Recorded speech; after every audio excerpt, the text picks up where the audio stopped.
I got into art naturally because as a kid I was always on the quieter side. I was always to myself a little more. Being firstborn of immigrant parents, still adjusting to the country, there wasn't a lot of places that we would go, at least as a younger kid.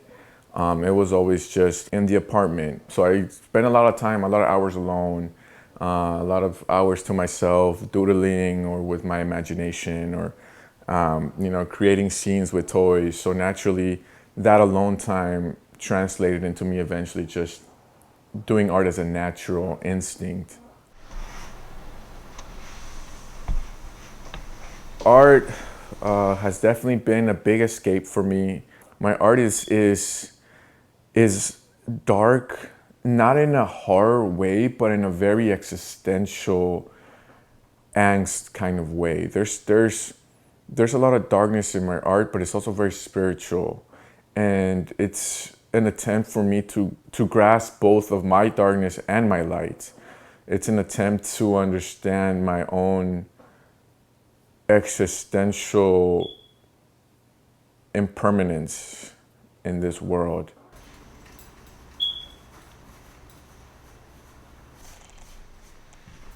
I have all my paintings in a room just piled up, or next to each other. Even like the ones I call finished, there's always something that needs to be tweaked, or something that either they need to be varnished or they need to be fixed so that they can be installed on the wall. They're all just journal entries at this point. My latest painting is this one that I have right here on the floor, and this one's called God with a question mark. In the midst of me trying to heal spiritually or trying to maneuver that realm of my life, I kept seeing this void, this darkness that almost sucked me in. That's what created this painting. It's just like I wanted to capture that journey of leaving the physical into something more abstract, into an afterlife per se.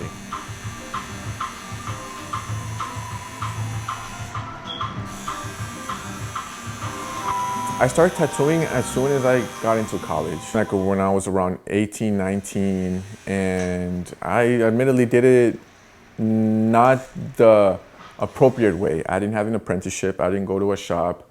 I was in the back and forth of my majors, but still enjoying taking an art class or two. And because I was good at painting, I picked up a machine and would tattoo. I would have long days in school and then come home like around 10, 11 and start tattooing people. I remember tattooing the upperclassmen in college, going to their apartments and tattooing till like 3, 4 in the morning. And I did that throughout my college experience. That's when I started tattooing. Eventually, years later, I picked it up again and went full on focus with it. My tattoo work can go from script to, let's say, horror to realism to American traditional. It varies as of now, but I am on that journey of getting all the styles that I've become proficient at and combining them into something that's a little bit more of my own. So as of now, my direction is more toward black work, more toward dark realism, toward darker aesthetics. How about like that candle one over there? So that candle one, that was a quick little painting that I did. This space here, this private studio, it's called the Candlelit Studio. That's what I want to call it, and I want to eventually solidify it, and I want to make it more professional as I go on. But that painting was done when I recently moved here to this location, and it's actually a painting of one of the top parts of the chandelier, but I made it into an actual flame. The Candlelit Studio, I want to have it be a studio where the art that's being made there is what represents it. I also want the Candlelit Studio to be this thing where I connect with other artists, and I want to talk art with other artists.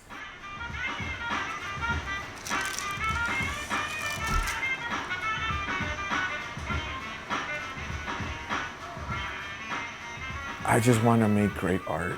I want to make art that I'm proud of. I want to make art that feels right, that feels cohesive, and that touches the viewer, as most artists do. That's what I want. It simplifies to that. I want to live a creative life that's thriving. Part of that thriving is also managing the financials. So I do want to become a better business person, a better community based person, a better person overall. But I also want to selfishly become a great fucking artist, and I want that to always be my goal.